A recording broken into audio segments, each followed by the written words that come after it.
Bismillahirrahmanirrahim. Assalamualaikum warahmatullahi wabarakatuh. Perkenalkan, nama saya Waqi Rahman dengan NIM C1L02410095.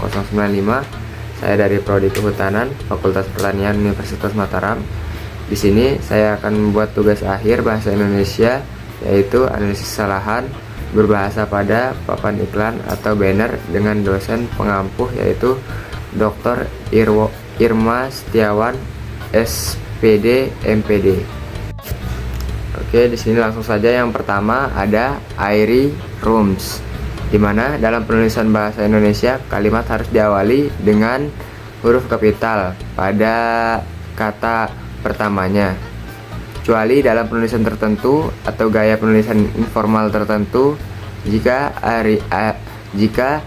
airy rooms muncul sebagai bagian awal dari sebuah kalimat, maka penulisan yang benar adalah airy rooms, dimana A-nya itu menggunakan huruf kapital yaitu atau huruf besar, dan rooms R-nya itu menggunakan huruf besar. Nah, berikut ada penulisan singkatan atau kata dari jalan yang salah kaprah dan yang benar menurut KBBI dan Kaidah Bahasa Indonesia. Menurut Pedoman Umum Ejaan Bahasa Indonesia dan Kamus Besar Bahasa Indonesia atau KBBI, jalan disingkat menjadi JL. Penulisan ini menggunakan huruf kapital di awal dan diikuti dengan tanda titik karena termasuk singkatan bentuk umum dari suatu kata. Bentuk penulisan yang tidak sesuai KBBI namun sering digunakan secara keliru yaitu JLN. Semua hurufnya kapital dan tidak memiliki titik seperti pada gambar berikut. Kesalahan ini sering muncul karena pengaruh penulisan teknis di sistem komputer, misalnya database, label peta digital, atau form isian. Kebiasaan di instansi tertentu atau dokumen lama. Penggunaan singkat gaya bahasa Inggris seperti ST untuk street.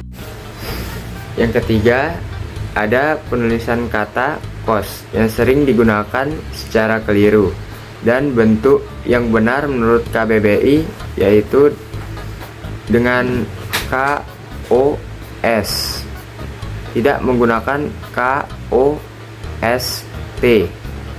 Bentuk ini merupakan pengaruh dari ejaan bahasa Inggris yaitu boarding house, atau keadaan dieja informal sebagai kos di kalangan masyarakat namun tidak sesuai dengan ejaan baku bahasa Indonesia.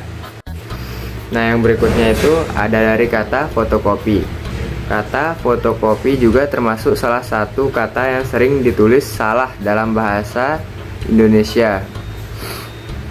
Penulisan yang benar menurut KBBI adalah foto, F-nya menggunakan F bendera, terus kopi menggunakan K, tidak menggunakan C. Nah, terus contoh penulisan yang salah itu seperti foto copi, dimana menggunakan F bendera dan menggunakan C dan tidak dispasi. Yang kedua itu ada foto Shopee, dimana menggunakan P, tidak menggunakan V bendera. Dan yang ketiga itu ada foto kopi, dimana masih menggunakan P bendera dan menaruh H di depan P-nya. Nah, yang terakhir itu ada dari kata terima.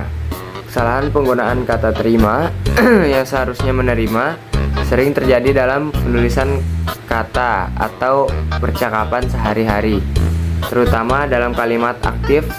Kata terima sendiri adalah bentuk dasar kata kerja dasar yang belum mendapatkan imbuhan, sehingga tidak bisa digunakan sembarangan dalam kalimat baku yang mendapatkan imbuhan. Sehingga misalnya dalam kalimat saya terima uang itu kemarin, bentuk tersebut sebenarnya masih bisa diterima dalam konteks informal atau bahasa tutur. tetapi secara kaidah yang benar dan lengkap seharusnya ditulis saya menerima uang itu kemarin, karena menunjukkan kegiatan aktif dan dilakukan oleh subjek. Kesalahan ini biasanya muncul karena kebiasaan mempersingkat atau menyederhanakan bahasa dalam komunikasi lisan. Padahal dalam penulisan resmi atau akademis, penggunaan bentuk lengkap seperti menerima, memberi, mengambil, dan sebagainya sangat disarankan agar kalimat menjadi jelas, sesuai struktur gramatikal dan tidak menimbulkan ambiguitas. Nah, mungkin sekiranya segitu saja video dari saya. Lebih kurangnya mohon dimaafkan. Wabillahi taufiq wal hidayah. Wassalamualaikum warahmatullahi wabarakatuh.